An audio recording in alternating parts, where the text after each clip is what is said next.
kaibigan na tumulong sa iyo. Yun na lang yung nabalitaan mo. Bigti. Ay, sobrang sakit sa akin. Yung buhay ko nakakalala sa akin ay siya yung nagtulong yun sa akin. Kaya sakit din sa akin mga tol. Sakit.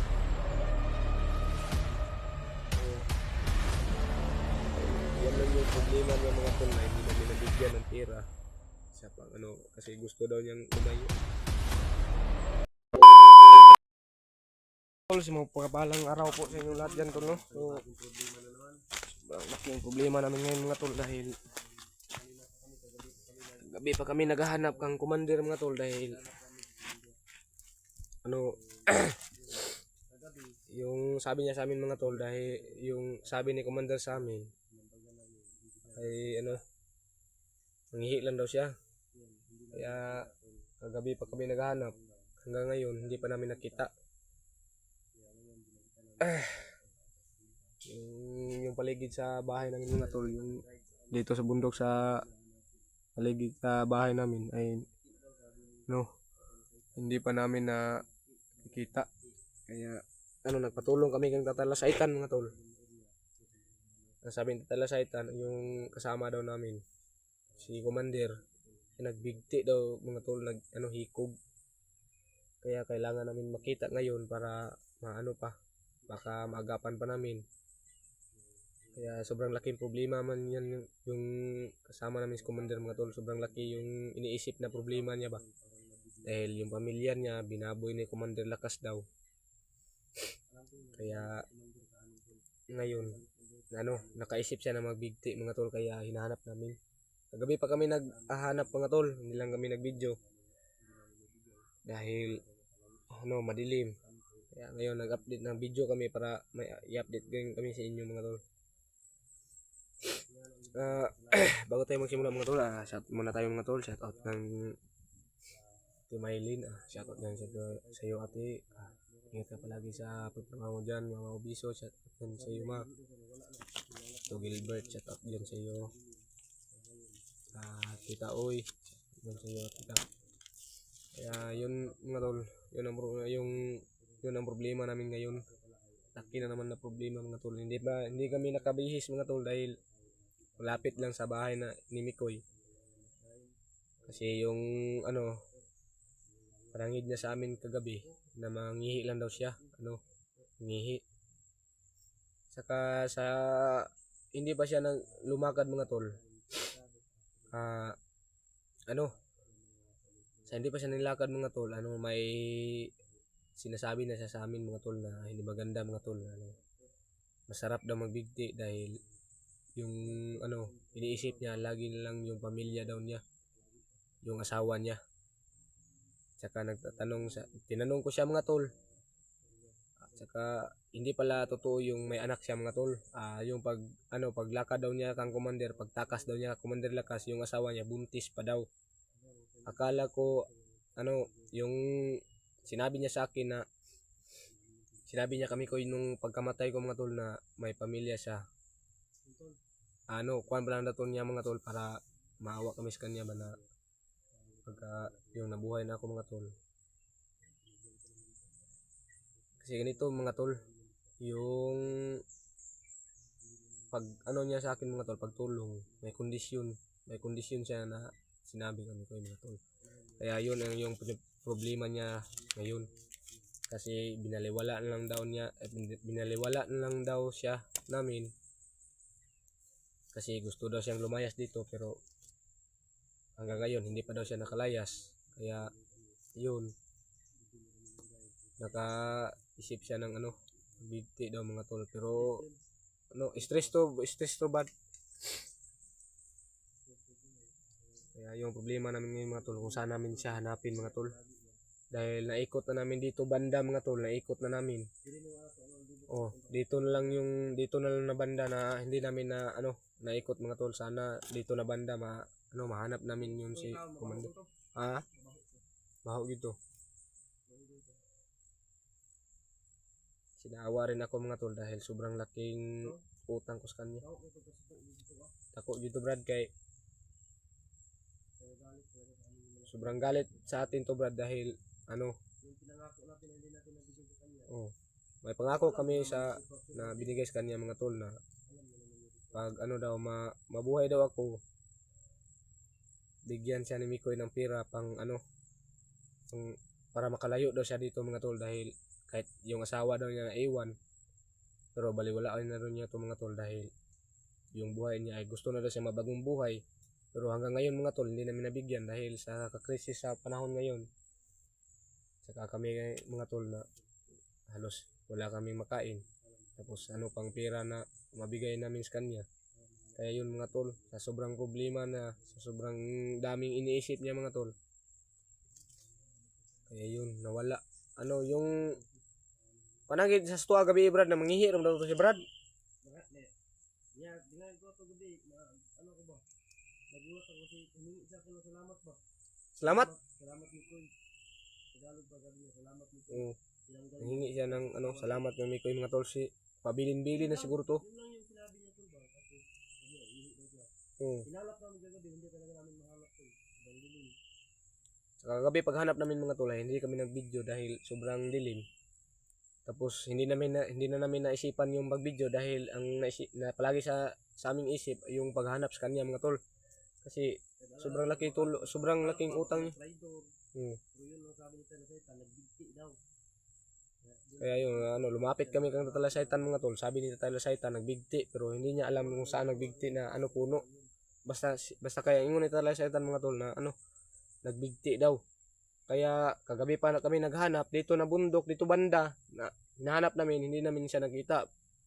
Dito dahil ito na bundok, dito na side mga tol, hindi pa namin napuntahan. Saka hindi na kami nakapagdamit mga tol dahil malapit naman ang bahay ni ano dito Mikoy. Kaya nga Brad, pati ako Brad, sobrang ano sa mata ko Brad, parang ano ba? Parang tulugo na kayo ba? Anong oras na yun? Parang alas 2 na siguro ng ano ron tanghali. Hindi pa namin nakita mga tol. Sana hindi niya tinulong yung pagbigti. sana. Sana ang sabi niya ito magbibigti daw. Oo. Sa sobrang laki na yun sa problema iniisip niya Brad ba? Stress na. Bitaya ko ba niya kinabuhi para sa kinabuhi ko din Brad. Oo. Ito diskarte na. Sa katong pag ano pa Brad, hindi nandoon pa siya nagtanong yung nag-usap pa kami Brad. Sabi niya na kailan kaya mabigyan ako ni Mikoy ng pera para makalayas ako dito. Sige siya anas ko ba? Nago nga. Iwan ko commander dahil hindi ko alam kahit kailan tayo makapira dahil sobrang gipit ngayon.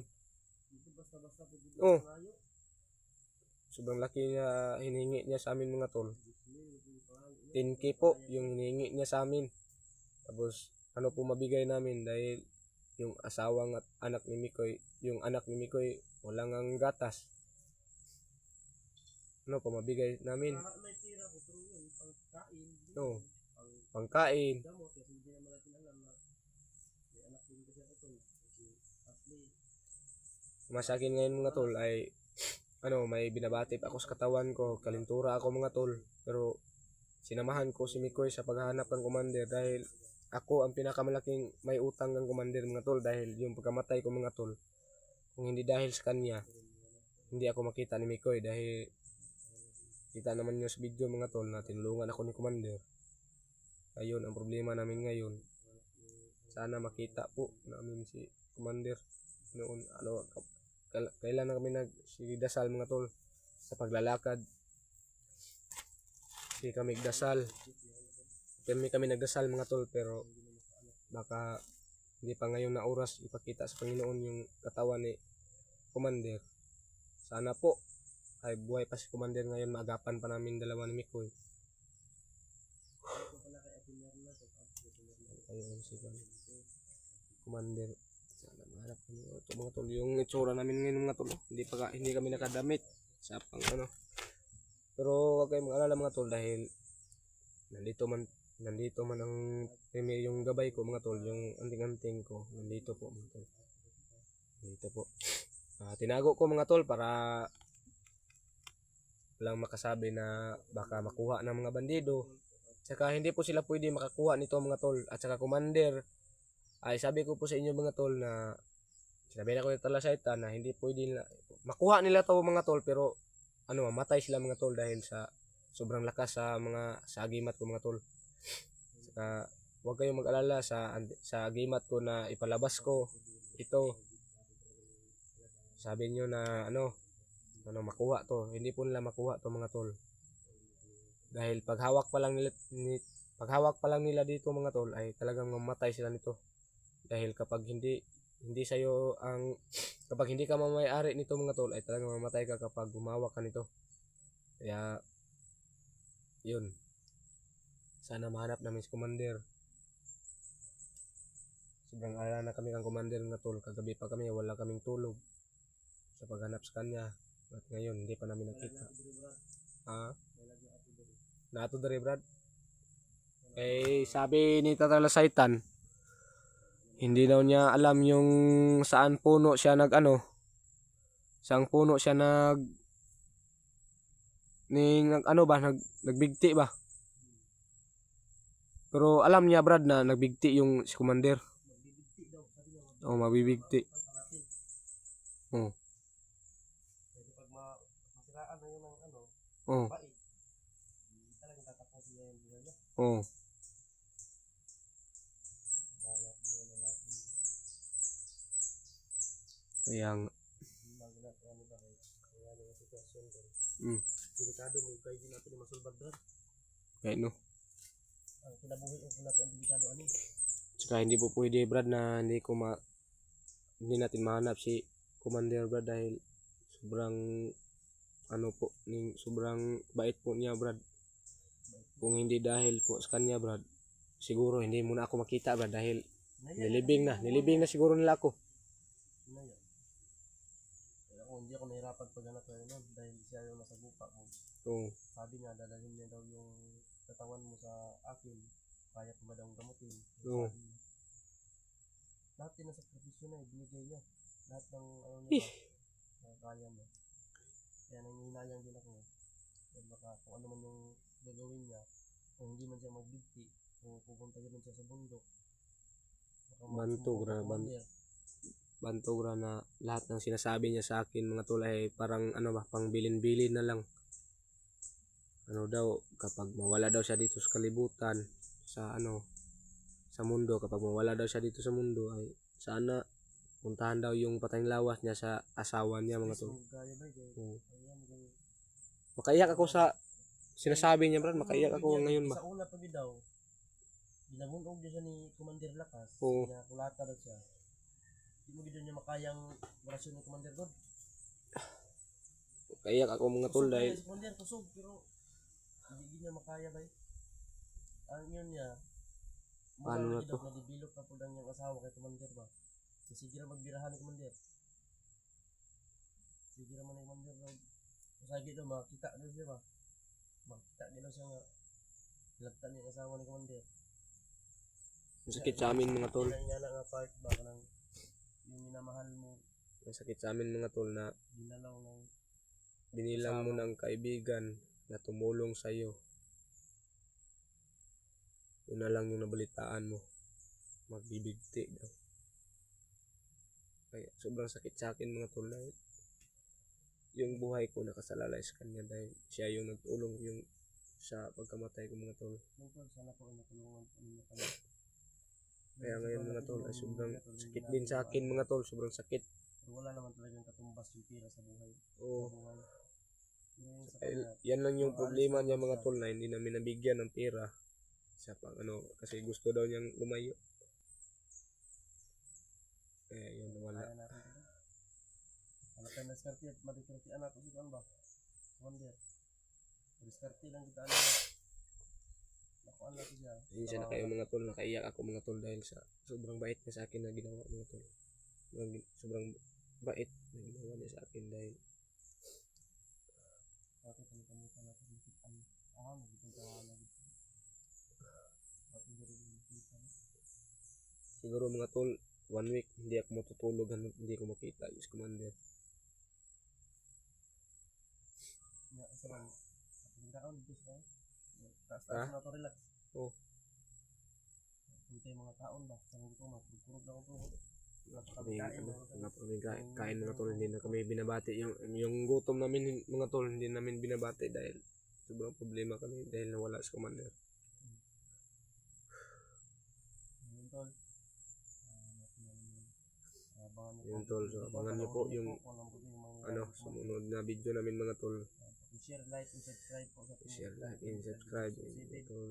At Dahil- yun tol, sa lahat po ng aking subscriber po, subscribe po natin si Buboy Adventure 2.0. Ayan tol. Lahat po ng mga silent viewers po. Sumunod din natin po si Buboy tol. Unti na lang, monetize na to. Nya, saman. Sa? Ayan to. Ayan tol. So yun tol, Ito to oh, video. i-off namin yung video namin mga tol dahil Ayan tol. para makita namin. Tara Brad.